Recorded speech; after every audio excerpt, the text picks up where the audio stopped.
we dominated our division. The AFC West was ours. Yeah. You know, we owned it. You know, and the conference. I mean, we just had that mentality that permeated through the whole group. Yeah. That we were the best team in football, and we believed that, and that's how we played. And that was instilled from Al Davis and his belief. We're gonna take what we want, and that's how we play football. You know, just win was not just a saying. We believed we were supposed to win. You have to ask yourself the question, are you happy being in the team picture, or do you want to be great? Say it one more time for the people in the back. You need to find those players who love football so much and care so much about each other that they'll do anything to make it happen.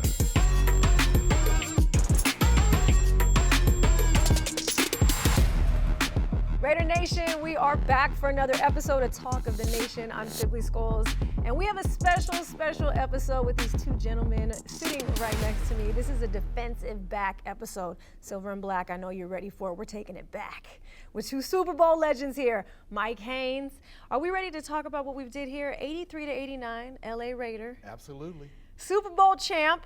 Yep. 18, Super Bowl 18. Hall of Famer in 1997, you got that title.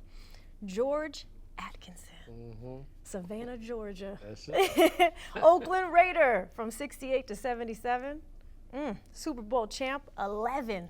Yeah. Two-time Pro Bowler. Yep. Rookie of the year, don't forget that. Don't forget that. Hey, We had that in common. he caught me slipping. Exactly. All of us are here. We're in Las Vegas. It's time to get to talking about the history, establishing that defense, how it was when you first got onto that field wearing the silver and black for both of you, obviously in different cities. George, talk to me about the identity of the Raiders and that defensive side in the 70s. You know, when I got to the Raiders, it was 1968. Something rather. And they had been to the Super Bowl the year before, Super Bowl II, and lost to Green Bay. And they had started to establish the identity. And when I got there, I broke in as a punt returner. And I played behind a guy by the name of Kent McClellan. And he and Willie Brown, the great Willie Brown, who I played with for about 11 years, they were the corners, and I was the backup. Kent McClellan went down the fourth game of the season, and I started from that point on. And that's when we kind of started the identity of the Raiders. We were given a nickname of the Soul Patrol. and the way we got that nickname, it was by a DJ by the name of Bob Jones, who was on a local radio station. And actually, we were one of the first all-black secondaries in the league at that time. And we got the name Soul Patrol, and from that point on, we kind of developed a reputation. Right. We'll say it lightly, reputation. Reputation. And we were joined by Jack Tatum. Yes, who wow. everyone knows as the assassin. One of the greatest free safeties, I think, in the history. Yeah, Should be in the Hall of Fame, I think. absolutely. And with Willie Brown, myself, and a guy we call Dr. Death, Skip Thomas. Aren't those some names? Oh, yeah. Everybody had a name. Everybody My had a nickname name. was the Hitman. Yeah. And Willie Brown's name was Old Man Willie. Old man Willie. Right. And we had a lot of fun playing together, and we Yeah. established the reputation for the Raiders in the secondary. Did those nicknames come easy for everyone? Yeah, they were given to us. Yeah. So we had no choice. you had to accept it. Like, this Exactly. is what it is. Exactly. How were the locker rooms for you during this time, especially with what you all built and had together and those names on that roster? You know, we had winning seasons. I mean, the Raiders had established themselves as winners. Yes. We dominated our division, pretty much, and the AFC. the AFC. Yeah, Yeah. I played in 7 championship games, and we had opportunities many times to get to the Super Bowl. But the locker rooms, always calm, music going, guys getting their heads right for the game. And we always played with confidence, so we had a confident locker room. There was no ifs in there. Like ifs was not a word that we used. You know, it was how bad, and how bad we're gonna beat this team. You know, when are we gonna sit them down so they don't want to play? And we tried to always establish ourselves early in games. So. Our locker rooms were calm, like I said, and our preparation began not in the locker room on game day. Our preparations began the Tuesday coming in after the Sunday game. It was get to work. It was get to work, and we had a saying on our locker room: "Leave your egos at home." Check it. Check it. Check it at the door. Don't bring it in here. Al Davis said this. They said you had to take what the defense gave you. No, we're going to take what we want. Yeah. You know it. Oh yeah. You've heard it. Oh yeah. I heard it every day. Yeah. I heard that and Multiple times. speaking of Al, I heard Al would start conversations with just win. Just He'd win. start that. Oh, you start he getting ready to talk to you. Just win. Just win. And in the middle of the conversation, it would get to, just win. Just win. Out of And nowhere. at the end of the conversation, it was just win. Just win. And, you know, believe it or not, those sayings, commitment to excellence, and what the phrase you just said, we take what we want, and the greatness of the Raiders is in this future. Those were buy-ins. They were not just phrases. You know, and the commitment to excellence and pride and poise was one that before every game, before we got out on the field, those were the words that came out Darryl LaMonica's mouth. He was our quarterback. Pride and poise, and just win. And that became a part of us. You know what I mean? And when you hear that regular and every day, it kind of it takes hold. It definitely makes a difference. You know, you know, coming from the Patriots to the Raiders, I wondered what made them so great. And I realized it was their mindset. And it was only their mindset. They believed they were the best team. They believed they were going to beat you. They believed they're going to work you down. You know, and so, you know, my mindset was more like, I'm going to give it my best effort. I'm going to do the best I can. I don't want anybody to be as good as me. I want to be the best ever. Right. And so, when I became a Raider and I realized, dang, they just have a different mindset. They just have a different mindset. So then I started to switch my mindset. Of course, I met some of the former players like George. He's done playing when I got there. But I realized just the way those guys thought was the most important thing. If you don't think that you're going to win that game, you're not going to win in a certain way, probably not going to win it. You know, and so that helped me actually as an athlete for the rest of my career, and actually has helped me for the rest of my life. As a human being. As a human being. And those things set in, like I said. I mean, you know, the guys like the group of guys that you played with that came behind us. The tone that we set was one that nobody's gonna beat us on Sunday. You know what I mean? By the fourth quarter, we're gonna make every team we play, by the fourth quarter, they will quit. Yeah. And that's what our mindset was. That. They're gonna quit. How you know they're gonna quit? Because we're gonna make them quit. Right. And that's what happened. I mean, like, they encouraged the other team.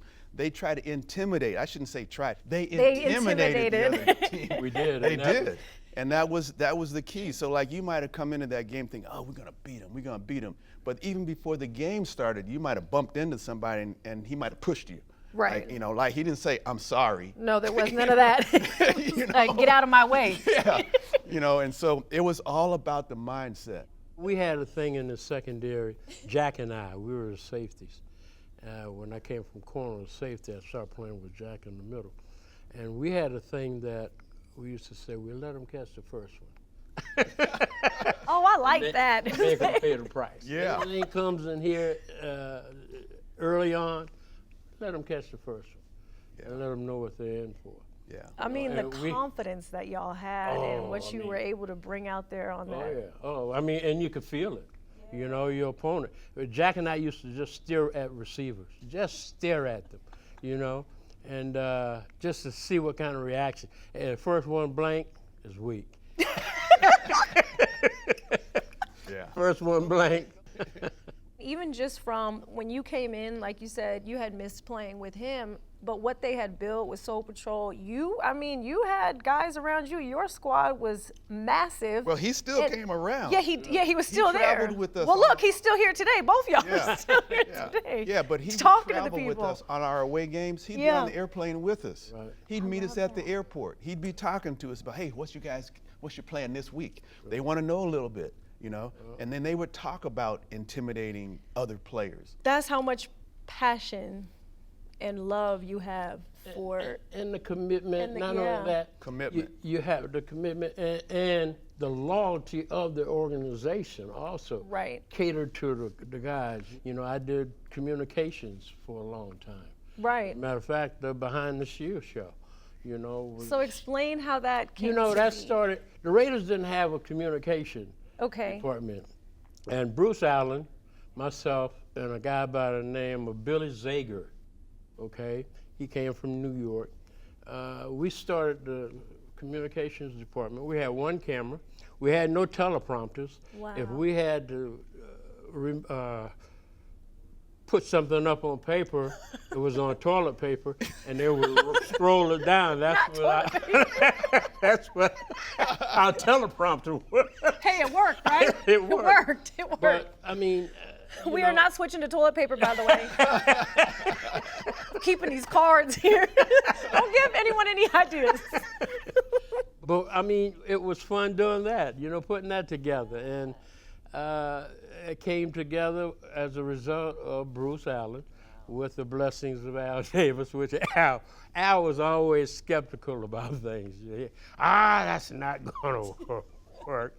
But we put it together and it worked. And here you are. So now. you're You've got responsible teleprompters for, all over the yeah, place. you're responsible for Behind the Shield. As a matter of fact, I did Raiders pre-post game and Behind the Shield for 17 years.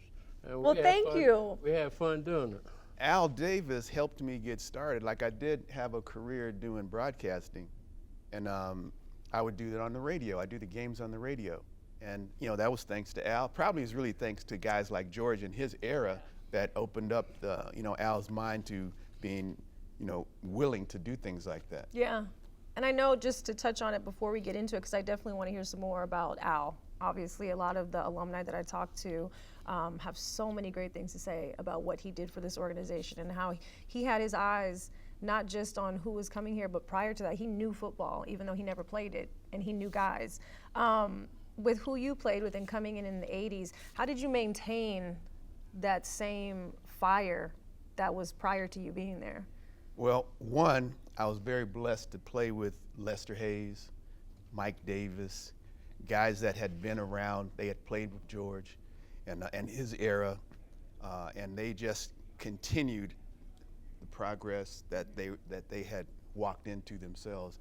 And I was a little different, and I was trying to figure out what made these guys so great, and I'm going, And then I would hang out with them, and they'd say, "We're going to get together on Thursday night." Here come that Thursday. It's Thursday again. And we called that camaraderie night. Okay. And that's really where it started. And so that's when I started to understand how the Raiders were different. Then I started wondering, I wonder what other teams are like. All the teams are probably different. I wonder if all the teams are doing this, and I figured they can't be doing what we're doing. Again, bringing you on from the Patriots, what Al did, watch what you were, doing during the draft, prior to that. What was it like to have that experience being with him? Guys, now we don't get to have that with Al, but you had that.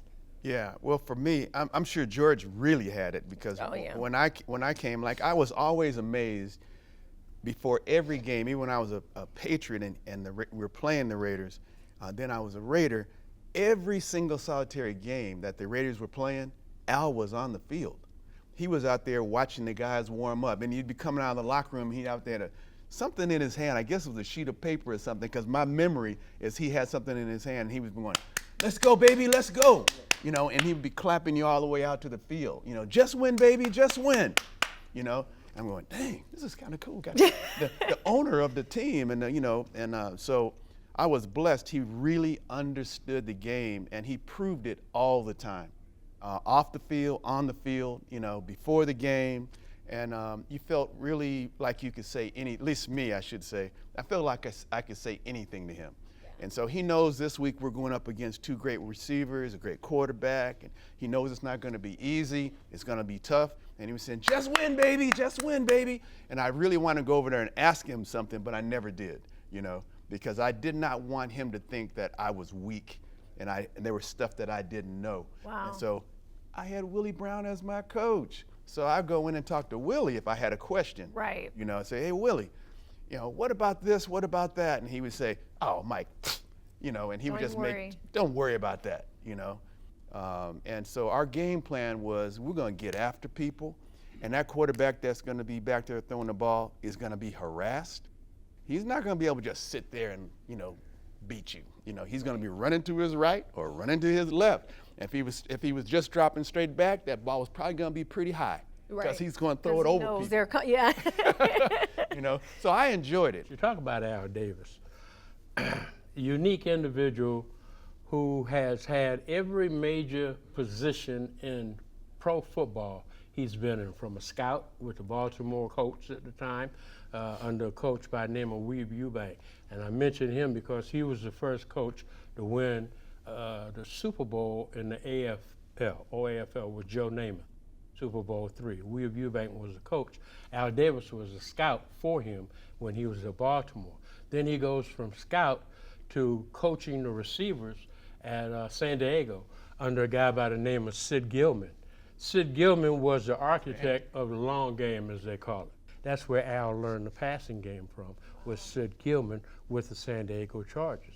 From there, he became head coach of the Raiders, okay? And his idea was to build a team that was like the Brooklyn Dodgers. That's where he came from, was Brooklyn.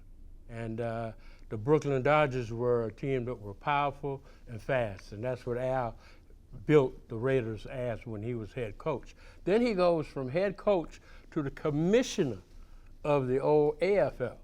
Now think about that, scout, coach, head coach, commissioner. Then he leaves the commissioner's office and becomes part owner of the Raiders and general manager. So he made all the decisions for the Raiders at that time as a part owner and general manager. And he became owner and general manager, and the rest is history. But that was his lineage. Al was just a genius at football. And you talked about games, he was on the field. Every Wednesday and Thursday, Al was at practice. At practice. He was at practice. And I never will forget, I just started at corner, Kip McClune went down, and I was about my second game. And Al came up to me and says, you got to improve your movement to your left. He said, other than that, team's gonna throw outs at you all the time. And he told me what I was doing wrong. I was taking 2 steps instead of 1 coming out of my backup to, get that burst. And I developed that, and I had 32 picks, and most of them were on outs. But I mean, Mike mentioned the fact that, his genius as a football person. Well, when you look at where he came from a scout. Right, it makes sense that he would know all those little... All of the intricacies of football he knew because he had experienced it with his journey. And it's such an impressive journey. When you look at it, there's no other person in football who can distinguish themselves and say, I started as a scout and became an owner, a commissioner, head coach, general manager. All those positions Al had. And still was showing up on the field for the practices. It was a one-man show in Oakland for a long time. Yeah. He ran the organization himself. And to negotiate with Al your contract, because during the time when I came up, you didn't need an agent. You had somebody taking 10% of your money. At that time, you didn't have nothing, you know what I mean? So you negotiated individually with Al. And it was quite an experience to Being negotiate. in there just Oh, with, yeah. so it would just be you and him in that Yeah, room. let me tell you a story. Wow. My third year, I just moved in from corner to safety, and my contract was up, and the office we had was right across from the Coliseum, and Al had a little small office, and I walked in, I got these numbers down, fixed in my mind, I know I'm gonna get this, right? I walked in and the lights were off, and he's watching film. And you remember Billy Thompson? Yeah. Safety for Denver. He was watching Billy Thompson. And as I walked in, Billy Thompson, that kid, he might be able to help us. He said, he looked at me and said, George, you know, Chicago is interested in you. No, he didn't. My numbers went from here. But he was fair negotiating, and the guy was phenomenal. Oh man, Go ahead. quick-witted. He was on it. Right on. He had that whole setup. Oh yeah, knew. when I walked in, he's got film going of the guy he's talking about taking my place and sending me to Chicago. Now let's talk numbers. Did you still ask him? Did you still ask him about some money, the salary, or Who, just, me? or Yeah, you or changed you- the We conversation? negotiated, Yeah. and I got a pretty good contract. Not what I had on paper, but I got a real good contract, and I got bonuses as the season went on because I just moved inside, and he was really a fair guy. I had some unique experiences with Al when it came to contracts. I was able to make sure I was with the Raiders for a long time because I had a thing. I would go in, and it happened by accident. I would go in, and after I signed my contracts, I would borrow each year on my contract a quarter to half of my contract. Well, Al would only give it to me if I had an investment to put it in. If it was just me taking the money, it wouldn't work. So I had to put it in something. And I became a liquor store owner and a property owner. Just goes to show the type of human being that he was. Oh, I'm not unbelievable. just, yeah, you can take your money, it's yours, but let's be smart about it. But show me what you're putting it in. Right. You know, and I had to bring him something, you know, and it was always real estate. And I Yeah. had liquor stores there. Yeah, that's a great story. Mike, I'll ask you this one about Al. We would rather be feared than respected. And I think that was pretty much the attitude that the guys had, all the guys had. And to some degree, I feel like that's what training camp was all about, to get you to understand what that's all about, feel like part of the team. Because a lot of times, you know, you see a guy come in and he's like, I ain't gonna do that. I'm not gonna hang with those guys. And then he's like an outcast. And so the only way he's gonna be able to, you know, be a guy that you walk in and say, hey man, how you doing? You know, he becomes one of you, you know. It's not him pulling guys out to be more like him. It went the other way. You talk about, you've mentioned him, Lester Hayes, to be able to have that duo. Why did you two work so well together? What was it about that dynamic? And just describe that for me. I think it was because of, you know, when I joined the team, he had led the league in interceptions. He was just unbelievable how many interceptions he had and the way he played and the way he studied. Like, so a lot of people, if you didn't know, you would think that he was just unbelievable cover guy. He was unbelievable at studying. Yeah. He studied like crazy, which my guess is he learned that from the other guys that preceded him. And he would tell me, like, on third down and stuff like this, yeah, on third down they like to do this and this and this and this and this. And I'm going, dang. You already know. I don't know all that. Yeah, I know a little bit, you know. I know enough, you know. But he knew it. He knew a lot. And so, so we started studying together. And when I started studying with him, I think it helped. You know, I used to try to be, not sneaky, but I tried to be, you know, play in a position where you couldn't tell before the play what the defense was. And Lester didn't care because he was a Raider through and through, you know. And so, like, I would be up and then back and up, and I'd be moving all around, and he would just be, you know, like, let's come go, on, baby, let's bring it, you know. And I was like, dang. So then, halfway through, I became the same way because I realized everybody probably knows we're playing man-to-man, and we're playing bump and run.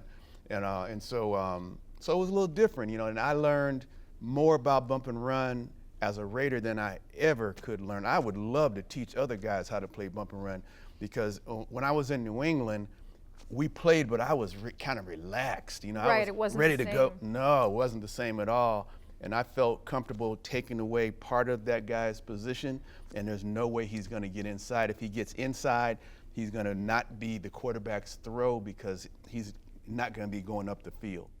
So I enjoyed it, and I felt like finally I was playing in defenses that I enjoyed, and they were more to my personality. And I developed it because of Willie and Lester. Lester was just unbelievable. Did you get any years with Lester the first year? I taught him. The first year. I taught him. Let me tell you about bump and run. When I first got to the Raiders, that's all they played. Yeah. Wow. We played 100% man-to-man. And when I got on the corner, the bump and run is a technique that is not taught anymore in pro football. And it's a basic, simple technique. Take something away, run to something. Use the sideline as your buddy. You take half the field, the big side of the field away, so you shade the receiver to the inside. And like Mike was saying, any inside moves, you dead. I'm putting hands on you. You can't get inside of me. So my idea is to force you to run either two routes, an out or an up. And you're not going to outrun me. That's out of the question. So that bump and run that you were talking about was developed during the era that I came in. The best bump and run player that we had at the time was the guy whose position I wound up playing was Kent McLuhan, believe it or not, out of Nebraska.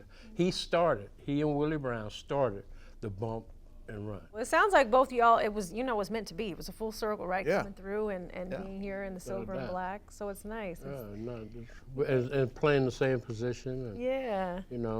understanding the position, like Mike was saying. You just don't play it. You got to understand it. You got to know technique. You got to know why you're there. And part of what we did with each other is we checked each other. And if I was doing something, I remember when I first started playing corner and playing bump and run, I used to have my head up at the receiver level.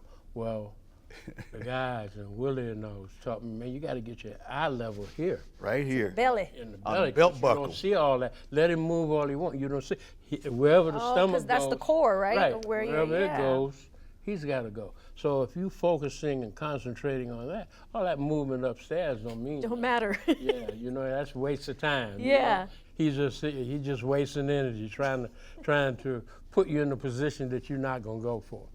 And the techniques that Mike was talking about was developed like actually the year before I got there, and I picked it up through Willie, Kent McLuhan, who were the corners when I got there. And when I started by the fourth game, I was pretty much ready. Yeah. Well, you just made me think of something. Al started on the Chargers, right? Yeah, Al Okay, was- so we talking about these defensive things, That's- and then I was lucky the defensive back coach I had came from the Chargers to the Patriots. There you So go. I'm learning a lot of the same stuff. Yeah. Well, Al was a receivers coach with the Chargers, and he was a staunch believer in the deep ball. Yeah. If you remember. Yeah. And throwing the deep Yep. ball. Well, he picked that up from Sid Gilman, who was the head coach of the Chargers, who was considered the godfather of the long ball. Ah. And Sid Gilman was, he was phenomenal as a offensive guru. Yeah. And that's where Al got his offense from. And defense, if you know offense, you know defense. If Right. you know defense, you know It's going to offense. go hand in hand with each yeah, other. I mean, the two are synonymous. They go Yeah. hand in hand. And Al was just, he knew it all. He knew what he was, And He he knew what to lived look it. for. Yeah. It's important. It's one thing to have knowledge of something, having some experience of it, but it's another thing to actually be a part. It's a part of you. You know what I mean? It becomes a part of you. I'm jumping right now, but I have to talk Super Bowls with you guys before you get out of these seats.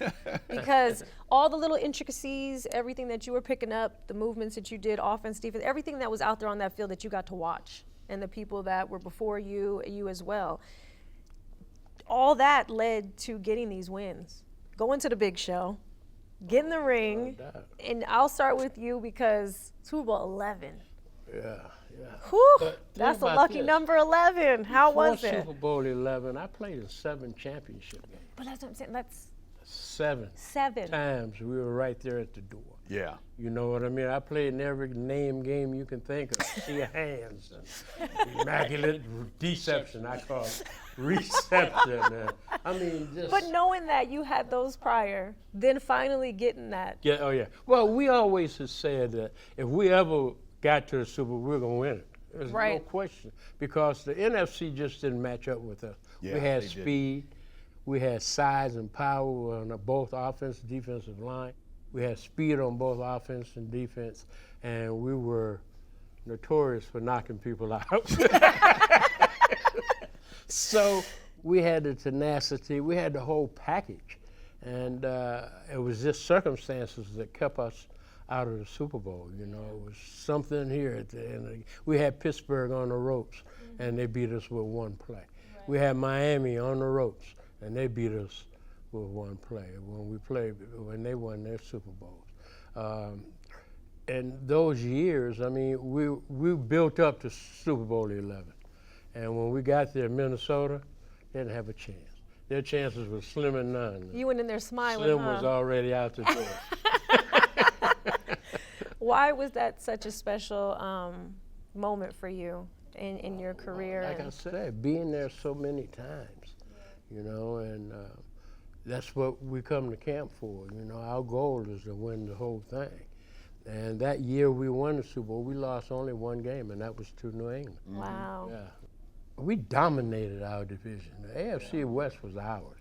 Yeah. You know, we owned it, you know, and the conference. I mean, like I said, championship games. 1 game before the Super Bowl, I was there 7 times, you know, and we just had that mentality that permeated through the whole group that we were the best team in football, and we believed that, and that's how we played.